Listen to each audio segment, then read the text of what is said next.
గురుగారు శివప్రసాద్‌గా ఉన్న మీరు పళనిస్వామిగా పేరు మార్చుకున్న తర్వాత, స్వామి గారి యొక్క అనుభూతి, మీ జీవితంలో జరిగినటువంటి మార్పుల గురించి, ఆ ఎక్స్‌పీరియన్స్ గురించి చెప్పాలంటే ఏం చెప్తారు? ఎందుకంటే, నా అనుభవంలో స్వామి తత్వాలు, అనుభవాలు ఎన్నో చూసా.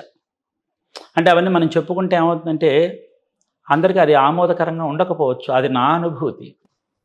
కాబట్టి నేనేం చెప్తానంటే, నా అనుభవంలో నేను చెప్పేటటువంటి విషయం ఏంటంటే, నువ్వు ఏది కావాలని ఆయన్ని అడుగు.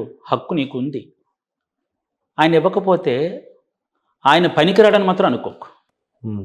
నేను ఇన్ని సార్లు కొలిచాను. 7 మంగళవారాలు నీ దగ్గరకొచ్చాను. నాకు పని అవ్వలా. ఫలించలా.